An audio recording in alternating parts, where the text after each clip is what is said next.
En fait, si tu préserves bien ta fille, spécialement ta fille, un peu moins les garçons, il y a moins besoin, mais si tu préserves bien ta fille pendant son enfance et son adolescence, sans évidemment créer une paranoïa, lui faire peur, faut pas trop aussi l'effrayer parce qu'elle va après avoir peur du monde, donc faut faire attention à créer un équilibre. Je pense qu'il faut expliquer à ton enfant de dire voilà, je suis là pour te préserver, pour te protéger parce que t'es enfant ou t'es adolescente et il y a besoin jusqu'à ce temps que toi tu saches te protéger. Adulte, tu sauras te protéger. Donc si tu la protèges comme ça, enfant ou adolescente, il y a des grandes chances que l'âge adulte, peu importe ce qu'elle va faire après, même si elle part en voyage seule, il lui arrive rien. C'est statistique.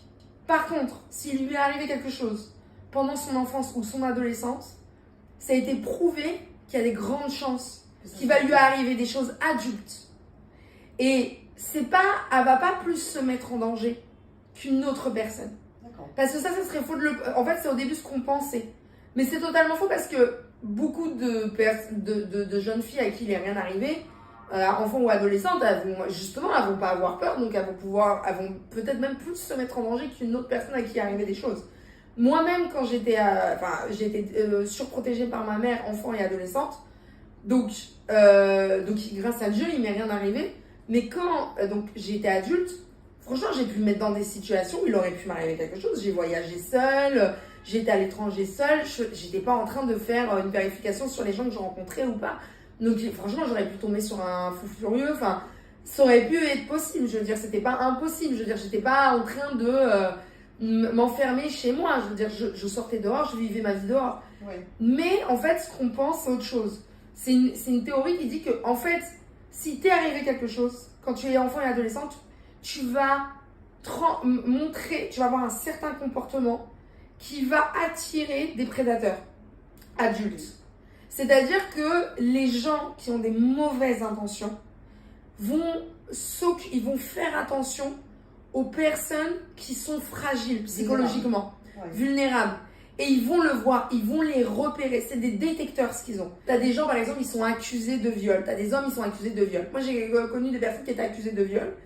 Et j'avais des gens qui me parlaient d'eux, des femmes. C'était avéré? Et c'est sûr, avec autant de cas, avec autant de personnes qui portaient plainte contre eux, à un moment, moi je veux bien qu'une personne, c'est ta parole contre l'autre. Quand il commence à avoir 10 personnes qui disent cette personne-là m'a agressé, moi j'ai de moments du mal à croire à l'innocence de quelqu'un.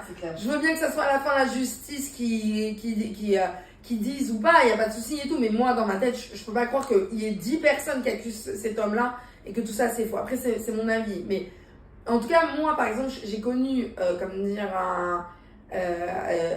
des personnes qui étaient, j'ai connu de loin évidemment, des personnes qui étaient accusées par plusieurs femmes. Un directeur spécialement qui avait été accusé par plusieurs jeunes filles. Et j'ai Un directeur d'école? Ouais, un directeur d'école, ouais. Et c'était intéressant parce que je connaissais des jeunes filles qui avaient été avec ce directeur dans la même pièce que lui et qui auraient pu être agressées. Je me disais, mais moi franchement, j'y crois pas et tout, qu'il a pu agresser qui que ce soit. Parce que moi, je me suis retrouvée plusieurs fois seule avec cette personne-là. Et c'est vachement connu, je veux dire, t'as l'histoire avec Gérard Depardieu, t'as plein d'actrices qui disent mais c'est n'importe quoi, mais vous savez moi le nombre de fois où j'étais seule avec Gérard Depardieu, il aurait pu m'agresser et tout. Ça, en fait, faut savoir une chose, c'est que s'il ne t'a pas agressé, c'est qu'il a senti que tu n'étais pas vulnérable. D'accord. Et que tu allais te défendre, ou que tu allais tout de suite aller porter plainte, ou parler, ou t'exprimer en fait. C'était quelqu'un de fort en fait. Voilà, et donc, bien sûr, il a senti que tu n'avais pas été agressé avant. Donc comme tu n'as pas été agressé avant, tu dégages quelque chose dont la personne ne veut pas s'approcher en fait. Comme une force de sécurité dont la personne ne veut pas s'approcher. D'accord. Mais si tu es vulnérable, et ça ne veut pas dire que tu es faible, ça veut juste dire que tu as vécu un traumatisme, tu dégages quelque chose. En fait, les gens qui ont vécu un traumatisme de l'ordre d'une agression sexuelle vont dégager quelque chose. C'est pas des gens faibles du tout. C'est des gens même qui sont forts, c'est des gens qui ont beaucoup de résilience à l'intérieur d'eux. Mais il faut qu'ils le sachent, qu'ils dégagent quelque chose. Les agresseurs, les gens mal intentionnés sont tout le temps en train de repérer ces gens-là. C'est pour ça que toi, tu peux, si tu n'as pas vécu ça, si ton enfant n'a pas vécu ça, demain ton enfant, il pourrait, si tu l'as bien protégé comme il faut ton enfant de la vie, pendant la période d'enfance et adolescent, il va développer des choses que demain il pourrait être même, c'est aussi fou que ça, mais être avec un agresseur, être seul dans cette pièce avec cet agresseur-là, et cet agresseur-là va rien lui faire. Il va pas être attiré en fait. Et on le voit d'ailleurs dans des cas, mais énormément dans plein de cas de gens hyper célèbres comme ça, mais d'acteurs, de producteurs, de réalisateurs, mais super célèbres qui ont, franchement, qui ont 40, comme dire, plaintes. Et t'as plein d'actrices qui se ramènent pour les défendre et elles ont tort parce qu'elles comprennent rien. Et elles disent, mais moi, je vous promets, il avait mais 1000 occasions de le faire. Pourquoi il l'a pas fait avec moi? Parce que t'étais pas sa proie, parce que t'étais pas le style de personne dont il allait le faire. Par exemple, Gérard Depardieu, tu le vois, c'est les femmes qu'il a agressées. C'est qui ces femmes-là? C'est des jeunes femmes. Elles sont anorexiques. Elles sont, comme dire, tu vois, l'anorexie, ça. Elles sont prédisposées déjà. Elles sont déjà prédisposées. Ouais. Et lui, il le sait qu'elles sont déjà. C'est des femmes perdues, elles savent pas trop où elles en sont dans leur vie, elles se cherchent. Et lui, il le fait. Apparemment, il y a aucune femme dont il a agressé qui avait à peu près le même âge que lui. Tu vois, ça veut dire quelque chose, c'est parce qu'il doit sentir une certaine force. L'autre, si elle est vachement plus jeune, il peut en faire ce qu'il veut. Même si à la fin, on va dire la maman, c'est elle est paranoïaque, on s'en fout, quoi. Je veux dire, tant pis, on dirait que t'es parano. Hein. Je veux dire, moi, je le suis aussi avec ma fille et je veux dire, tant pis, c'est pas grave, quoi. Je le suis, ça dépend sur quelqu'un, mais dans des cas comme ça, c'est comme les colonies, il faut faire attention, faut les envoyer le plus tard possible. Je veux dire, en colo, je veux dire, faut vraiment pas, surtout si c'est une fille, faut pas l'envoyer jeune, quoi. Je veux dire, non, tant pis, elle ira pas en colo, quoi. Je veux dire, c'est pas la fin du monde aussi. Je veux dire, tu peux l'envoyer à d'autres choses, à des centres aérés où elle revient le soir. Enfin, tu vois, je veux dire, à des trucs comme ça chez les grands-parents, si tu peux, évidemment. Parce que le fait de le laisser dormir, en fait, quelque part. Ouais, franchement, c'est un danger public, quoi. Je veux dire, enfin, encore plus si c'est une fille, il n'y a rien à faire. Hein. Je veux dire, t'as plus de chances d'être agressée sexuellement si t'es une fille. C'est des statistiques, quoi. Je veux dire, qui sont très claires. Encore une fois, il y a des garçons qui sont agressés sexuellement jeunes, hein, je veux dire, mais c'est quand même, ça n'a rien à voir, le chiffre n'a rien à voir. Il est disproportionné, le chiffre. Hein. Donc, si t'as une fille avec toi, faut pas l'envoyer comme ça en colonie. Et si tu l'envoies en colonie, faut avoir un certain âge, faut qu'elle ait au moins dépassé les 12 ans. Quel âge Moi, je pense vers plus de 12 ans. Plus de 12 ans. Okay. Oui, et il faut aussi connaître ta fille. C'est-à-dire que si ta fille, c'est vraiment, elle se laisse pas faire, à se dire non, elle a quand même un certain tempérament qui pourrait effrayer des prédateurs qui diraient elle va me saouler, quoi. Je veux dire, ouais, ça va savoir, elle va se défendre, elle va avoir la bonne réaction. Tu sens, tu as déjà parlé avec elle, tu as déjà discuté avec elle. Moi, ma mère, quand j'étais petite, elle m'avait déjà parlé est-ce que c'est un pédophile, hein, je savais déjà. Hein, c'était elle m'avait expliqué, j'étais dans la rue, fallait pas me parler, quoi. Je veux dire. C'est un sujet qu'on sait pas trop forcément comment aborder, en fait, quand on est maman. Oui. De dire, d'expliquer, en fait, à son enfant que oui, effectivement, il y a des personnes qui sont, sans vouloir l'effrayer, en fait, ton enfant. Oui, mais je pense qu'il faut le faire jeune. Faut leur expliquer qu'il y a des hommes, même parfois des femmes, mais c'est plutôt des hommes mal intentionnés qui pourraient lui faire du mal. Et que elle fasse pas confiance, elle ne rentre pas dans une voiture dont elle connaît pas la personne, et que faut faire attention. Et il faut lui expliquer. Hein, moi, j'étais très vite au courant de ce que c'est un pédophile. Quand on était en France, tu sais, il y avait dans les boîtes de lait là, les enfants qui avaient disparu. Oui. Et ma mère, elle m'avait expliqué très jeune qui c'était ces enfants. C'était des enfants qui avaient peut-être fait confiance à des adultes à un moment dans la rue, et qu'il fallait surtout pas faire ça et tout. Et voilà, je veux dire, faut pas en parler toute la journée à ton enfant, mais je veux dire, faut bien lui expliquer. Et c'est pour ça qu'à partir de 12 ans, comme ça, faut voir comment elle est ta fille. Si ta fille, elle est du genre à avoir du mal à dire non parce qu'elle veut pas blesser, elle veut se faire amie avec les gens, non, tu l'envoies pas en colo par contre. Parce que, voilà, c'est important, c'est qui ta fille en fait. Et c'est pas grave, elle va peut-être changer, elle va peut-être apprendre à dire non, à pas se laisser faire. Mais t'as des jeunes filles qui sont adorables à l'âge de 12 ans et elles n'osent pas dire non, elles veulent se faire amies, elles veulent faire plaisir à tout le monde, elles ont un peu, tu sais, cette personnalité. Bien sûr. Ouais. Et elles veulent faire plaisir à tout le monde, elles aiment bien être aimées par exemple. T'as des jeunes filles qui adorent, et c'est pas grave, hein, c'est pas un défaut, mais ce que je veux dire c'est que par contre, c'est pas un défaut, mais c'est un truc qu'il faut que tu repères en disant si ma fille elle a tendance à vouloir plaire aux gens, à vouloir être appréciée, c'est important pour elle la vie des gens, non, je l'envoie pas en colo. Tu vois, je veux dire, un mec comme ça, il va la repérer, hein. Je veux dire, mais si ma fille, elle s'en fout. Ça peut être adulte comme enfant. Bien sûr, ça c'est vrai. Mais si ma fille, elle est du genre, elle s'en fout totalement d'être aimée par les gens, franchement, ça enfin, les gens, ils peuvent lui dire ce qu'elle veut, elle s'en fout, elle fait sa vie, elle a son tempérament, ouais, tu peux l'envoyer. Parce qu'elle va pas faire, l'autre, il va lui raconter un truc, genre, non, on part, quoi. Je veux dire, va essayer de la manipuler, ça va pas du tout marcher. Et c'est ça, et à partir de 12 ans, peut-être tu peux commencer, encore une fois, faut vraiment voir la colo, enfin, faut se renseigner, il faut faire attention à Je tout crois ça. que même en se renseignant, même en... Faut voir Comme peut-être tu que dis, si ça- t'as tout à plus l'heure. de femmes, par exemple, si c'est une colo, t'as presque que des femmes. Mm. Encore une fois, ça existe, hein, des femmes qui agressent. Mais alors, franchement, c'est tellement rare que t'as vraiment pas de bol, quoi. Je veux dire, t'es vraiment tombé sur Ouais. le cas unique et tout. Alors qu'un homme, faut vraiment faire attention. Si, je sais pas, t'es dans une colonie, on dit avec des filles. Mm. C'est moi, ça m'est déjà arrivé, j'avais été dans une colonie, je crois qu'avec des filles. Ouais, tu veux qu'il se passe. Enfin, tu vois, il va se passer quoi, tu vois, je veux dire, c'est. Ouais, t'as moins de chances qu'il se passe un truc, tu vois, mais si c'est rempli que de mecs, c'est le directeur, c'est un mec. Enfin, ouais, tu vois, je veux dire, faut faire vraiment attention et faut pas avoir peur de faire attention. Parce que si tu t'empêches ton enfant d'avoir un traumatisme pendant l'enfance et l'adolescence, t'as plus de chances que quand même adulte, il se passe rien. Mm. Et que ça soit un adulte équilibré, qui sache se protéger, enfin voilà. Et c'est pour ça qu'adulte, je pense que tu peux lâcher prise. Tu vois, il faudra toujours être là pour ton enfant s'il a besoin d'aide, mais il est censé adulte savoir se protéger. Adulte, c'est à partir de quel âge pour toi? C'est Je pense- 16-17 ans ou... Ouais, vers jeune adulte 18 ou pas? ans, non, vers 18 ans, 20 ans. À partir de 18 ans, vraiment, c'est les statistiques qui montrent. Hein. C'est genre si t'as pas été agressé sexuellement jusqu'à l'âge de 20 ans, je crois que c'était quelque chose comme ça, il y avait des statistiques qui montrent. En fait, il y a c'est assez impressionnant le peu de chances que t'as d'être agressé sexuellement à l'âge adulte. Il y a des cas de figure, il y a des gens, ils ont pas été agressés enfants, et il leur arrive un truc de fou, adulte et tout, ils sont tombés sur la mauvaise personne, enfin voilà, ou ils ont été en couple avec quelqu'un de mauvais, enfin ok.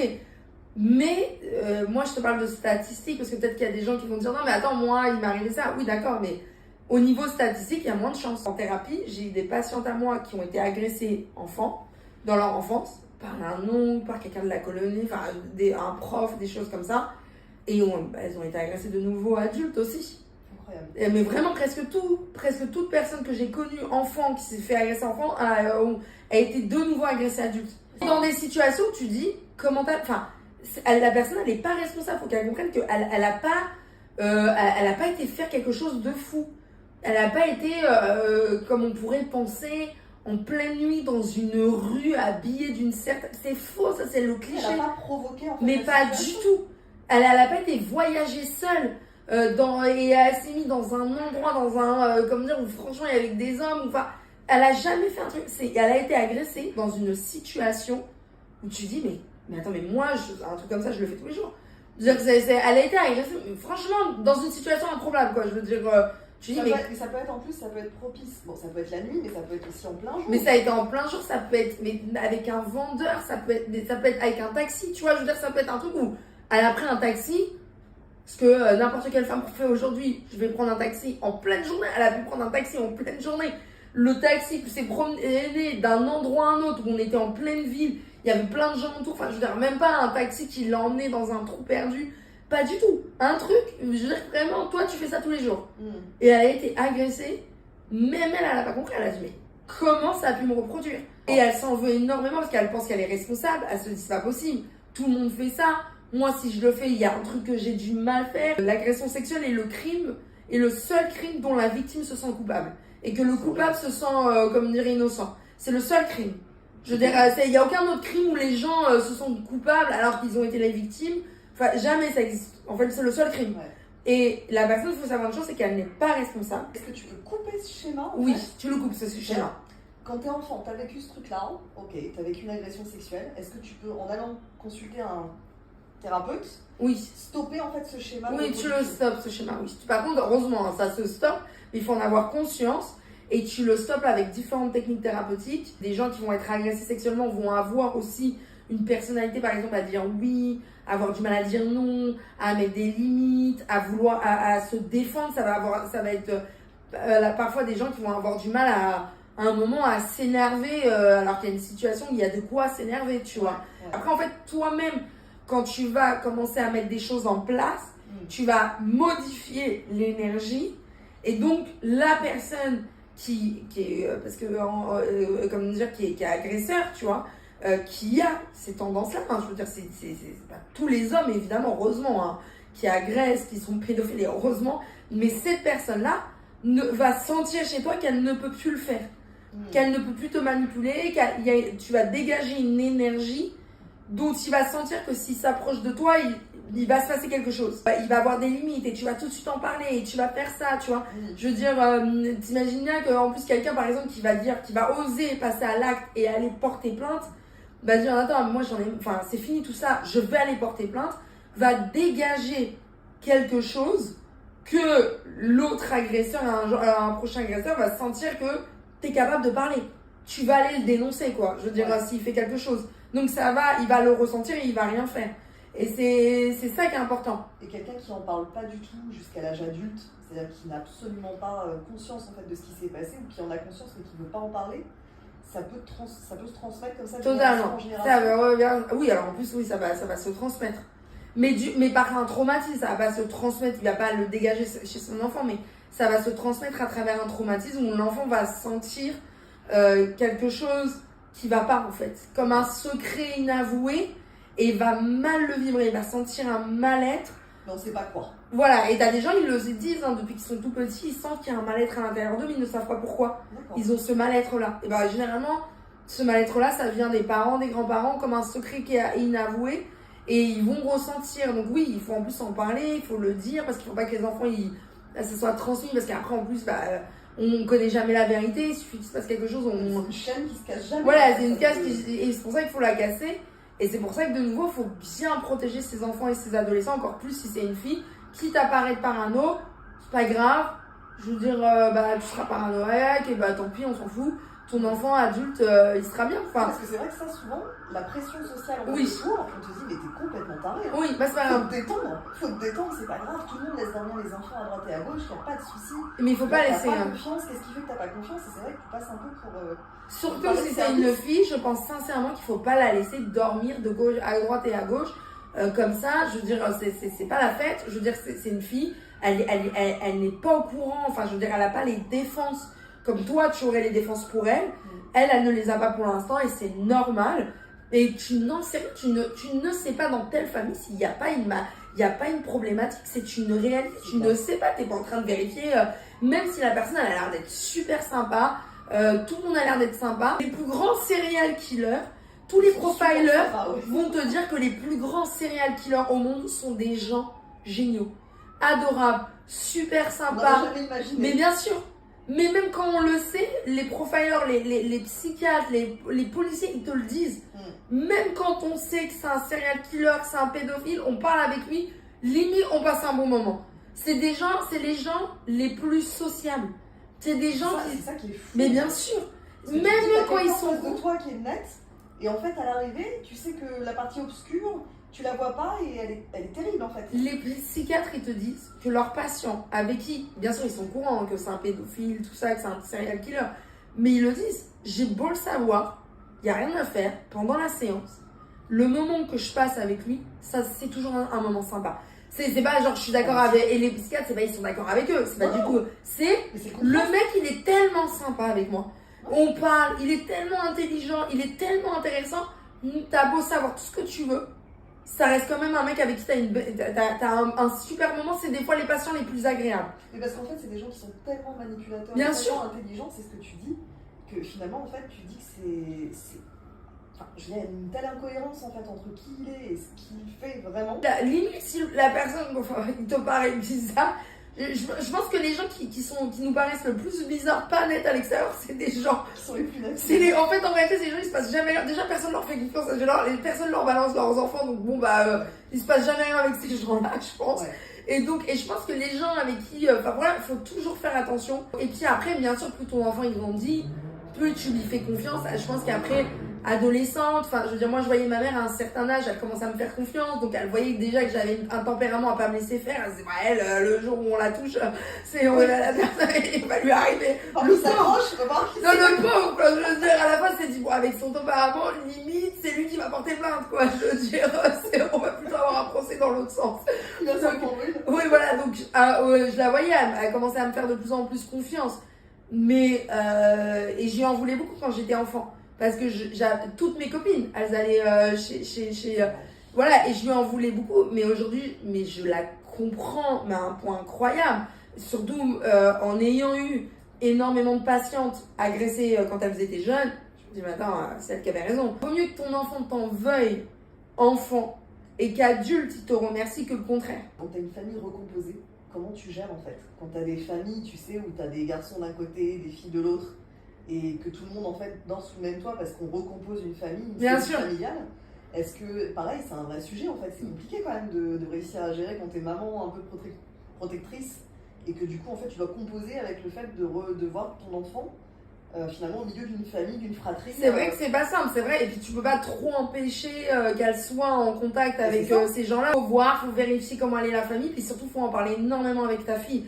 Je pense que rien que le fait de débarquer et de dire moi je suis là et je vais être parano, parce que ça aussi un truc, il faut savoir une chose, c'est que un pédophile, enfin je veux dire un agresseur, il va aussi faire attention c'est qui les parents. À l'entourage. À l'entourage. C'est-à-dire que c'est une chose, il va vérifier c'est qui ton enfant, si ton enfant il parle ou pas, mais aussi il va vérifier si, et spécialement la mère, c'est une parano.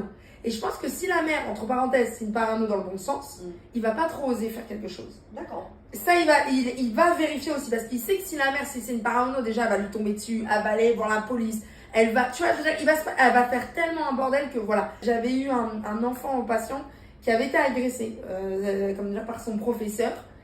Et je me rappelle quand je l'avais eu, d'ailleurs, c'était intéressant, avant que je l'ai, j'avais appelé pour avoir encore quelques conseils, parce que c'était dans mes premières années, le directeur de mon école, qui est thérapeute aussi. Et je lui avais demandé comment tu penses que, parce qu'il était vraiment jeune, il avait eu, je crois qu'il avait un truc comme 8 ans si je me rappelle bien, il avait été agressé par son professeur et tout. Et je lui avais dit, voilà, est-ce que tu as des conseils à me donner et tout, là c'est quand même un cas assez particulier que je vais avoir. Il m'avait dit, dis-toi que le problème c'est les parents. Et je dis, attends, le problème c'est pas les parents, c'est le prof qui a agressé, cet enfant. Il a fait, attends, mais combien de temps il a été agressé cet enfant-là? Il a dès 1 an, je crois. Ne voit rien. Voilà, 1 an. Il a dit 1 an. 1 an, les parents voyaient là. Comment c'est possible? 1 an, ton enfant, il est agressé par quelqu'un de l'extérieur et tu vois rien. Il y a un truc qui va pas, bien sûr, il y a un truc qui va pas. Et il avait totalement raison. Le problème était aussi les parents. C'est les parents, ils avaient plein d'enfants. C'était une grande famille. C'est les enfants comme ça, tu vois. Quand des fois, t'as des parents, ils ont plein d'enfants. Voilà, les enfants, ils font leur vie. Hein. Ils sont gardés par les grands frères, les grandes sœurs et tout. Et voilà, et les parents, ils étaient à l'ouest, je veux dire, de la vie, hein, je veux dire, tout court. Et il avait totalement raison. Et je pense que Prédateur, le prof avait repéré ça. Il regarde aussi les parents, s'il voit des parents parano comme ça qui vérifient tout sans arrêt, attends-moi mon enfant, ça. Enfin, je veux dire, on va pas prendre de risques. Voilà, c'est quoi cette mère et tout. Donc c'est pour ça que des fois, c'est bien même de montrer un peu la parano.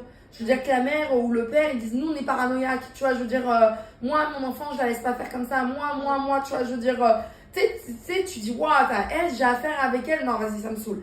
Mais si la mère elle est un peu comme ça, elle dit rien, elle essaye de sourire, elle veut pas, tu sais, genre l'image, non, elle veut pas embêter son enfant, elle veut pas embêter les gens, elle dit non, mais vous savez et tout, enfin, tu vois. Mais si la mère elle s'en fout, elle dit non, mais attendez, moi vous avez qu'à dire que je suis une parano, je m'en fous, ma fille elle va dormir dans une chambre seule comme ça, je veux qu'elle dort avec personne d'autre à part seule, tu vois, je veux dire, elle dit, ah, elle est chiante, elle, cette mère, ouais, faut que les gens ils pensent ça de toi, t'es chiante, tu vas faire une crise, ta fille elle va rentrer. Tu vas lui poser des questions. Qu'est-ce qui s'est passé? T'étais avec qui? Enfin, tu vois, tu vas être vraiment chiant. Et puis tu t'intéresses aussi finalement à ton enfant. Bien sûr. C'est important. Mais tu vois ce que je veux dire? Et carrément, ça va même faire peur à des... Tu vois, il y a même des gens qui vont dire, je vais même pas essayer de faire en sorte... ou quoi. Enfin, même qui n'ont pas des mauvaises intentions, mais même des malentendus, je vais même pas... Enfin, tu vois, on fera même pas dormir un garçon à côté, enfin un enfant, parce que il pourrait avoir un malentendu, cette mère-là, elle va nous faire une crise pour un rien. Tu vois, elle pourrait même créer des problèmes, cette mère-là. Même si c'est à ce niveau-là, je pense qu'il faut que même les gens y pensent. Comme dire d'une mère. Et comme ça, c'est pour ça que quand tu parlais là des familles en commencé, je pense que faut se ramener, faut débarquer, faut dire moi je veux que ma fille, enfin tu vois, il faut sans arrêt parler à ta fille. On fait, voilà, son corps, il y a personne qui la touche, je veux dire, qui la voit nue. Tu vois, je veux dire, il y a des règles et il faut les redire les règles. Tu vois, il faut expliquer à ton enfant pourquoi tu lui donnes ces règles-là. Il n'y a personne qui te voit nu, il n'y a personne qui te touche. T'es pas seul dans une pièce avec un garçon, tu vois, je veux dire, ou plusieurs garçons. Si quelque chose à un moment te paraît bizarre, sors de cette situation tout de suite, va en parler à un adulte. Tu vois, en fait, sans arrêt. À un moment, je pense qu'il faut choisir son camp. C'est où t'es parano, tu ne l'es pas. Et comme dire, si tu veux pas être parano, il n'y a pas de souci, mais je veux dire, je pense que quand on est enfant, c'est blanc et noir. Après, quand t'es adulte, Moi, par contre, j'invite vraiment, quand l'enfant devient adulte, la mère ou le père, par contre, lâche ton enfant. C'est-à-dire le soin-moi. Fais-lui confiance, tu lui as donné les bonnes bases, ça va bien se passer. Faut faire attention parce que là, par contre, tu risques de faire autre chose. C'est-à-dire que si adulte et après elle comme ça, tu risques de la rester enfant. Voilà, elle risque d'être un enfant, de rester enfant et c'est pas bon. Maintenant, tu lui dis, écoute, voilà, si tu as besoin de parler quoi que ce soit, ça va pas, je suis là. Tu laisses par contre la porte ouverte en disant si ça va pas, si tu as besoin d'aide, s'il y a quelqu'un qui te fait de mal, par contre, ma porte, elle sera ouverte pour toujours. Mais je vais commencer à te faire confiance. Ça veut dire qu'il y a un adulte à l'intérieur de toi, c'est lui maintenant qui doit protéger cet enfant-là. C'est toi qui dois, en tant qu'adulte, te protéger. Moi, je pourrais pas être là derrière tout le temps. Donc, il va falloir que moi, ce que je t'ai donné en tant qu'enfant, toi, tu fasses la même chose. C'est-à-dire, tu as ton enfant intérieur, tu le protèges cet enfant-là. Je t'ai donné les bases, je t'ai donné les outils. Je te fais confiance en tant qu'adulte de les utiliser, ces outils-là. Tu vois, c'est à toi maintenant de le faire. Donc là, adulte, je lui donne la responsabilité. Mais pas enfant, je lui donne cette responsabilité. Parce qu'elle est naïve, enfant. Oui, c'est pas encore le job de... Bien sûr, c'est pas son job de... C'est pas son job de se protéger. Je veux dire, J'ai filmé ce moment-là parce que pour moi, c'était important. En fait, c'est très spontané ce qu'on est en train de faire. Oui, bien sûr, oui. Mais c'est important de connaître. Ça va résonner dans la tête de plein de parents, en fait, qui peut-être se posent la question de est-ce que je suis complètement tarée de pas laisser mon enfant dormir ou est-ce que effectivement j'ai raison de après tout tout le monde le fait donc je fais pareil. Et en fait on se retrouve, moi j'ai plein de cas, ce que tu disais tout à l'heure, j'ai plein de cas autour de moi de femmes en fait qui se découvrent avec un traumatisme de l'enfance parce qu'elles ont subi des attouchements sexuels ou elles ont eu des vrais, voilà, elles ont subi des vraies choses très très graves quoi. Et surtout en Israël, il faut savoir une chose, c'est qu'on va te prendre encore plus pour une parano en Israël, et c'est normal. Parce qu'en Israël, ils ont moins des cas connus comme nous on a en France, du trou, enfin tous les serial killers qui ont kidnappé les enfants, tout ça. Donc ils ont moins ça, ils ont moins ce traumatisme. Ça veut pas dire qu'il n'y a pas de viol en Israël, d'agression sexuelle, il y en a énormément. Mais c'est vrai qu'il y a moins le serial killer qui se balade dans la rue et qui va... kidnapper un enfant. Il y a quand même des cas de viol. Il y a quand même des cas de viol, donc, mais on va quand même, parce qu'en Israël, les gens ils sont cool, comme ça, on va te prendre un peu pour une folle, et c'est pas grave, tu dis, vous avez qu'à me prendre pour une folle dingue, je m'en fous. Je veux dire, moi je le dis à tout le monde à chaque fois quand. Mais vraiment, moi quand on me dit, enfin, moi, même à mon mari qui est israélien, je le comprends, il me dit, non, mais attends, et tout, nous en Israël, écoute. Je vais passer pour la folle de la famille. Voilà, c'est pas grave. Ma mère, elle est passée pour la folle, je passerai pour la folle. On passera de génération en génération, on sera des fous. Mais c'est pas grave. Il vaut mieux que mon enfant m'en veuille quand il est enfant parce qu'il me trouve sévère, dur, je mets des limites. Voilà. Et adulte, ils me disent, waouh, ma mère, franchement, elle avait tellement raison. Enfin voilà. Que ça soit le contraire parce que quand un enfant il est agressé sexuellement jeune, il en veut énormément à ses parents adultes. Il a compris que c'est eux en gros, ils ont quand même leur responsabilité. Bien sûr. C'est triste à dire. Ils ont pas assez protégé et donc au début ils s'en veulent à eux. Et quand ils comprennent, attends non, j'étais qu'un enfant donc je peux pas m'en vouloir à moi, ça n'a aucun sens. Donc à qui je vais en vouloir? Évidemment, je vais en vouloir à l'agresseur. Évidemment, il sera à 90% responsable de ce qui s'est passé, c'est l'agresseur. Mais aussi, il y aura quand même une part à mes parents. Où ils étaient. Surtout si ça arrivé plusieurs fois. Si ça arrivait une fois, ça arrive les accidents et tout. Mais si ça arrivait plusieurs fois, ils étaient où mes parents dans l'histoire? Ils étaient quand même à l'ouest là. Voilà, et donc, vaut mieux passer pour un fou, c'est pas grave. C'est un vrai sujet, je pense qu'il va parler avec beaucoup de monde et c'est marrant parce que c'est exactement, on est dans le thème là pour moi. Donc c'est très bien. Ah ok, très bien. Merci beaucoup Sarah. Merci.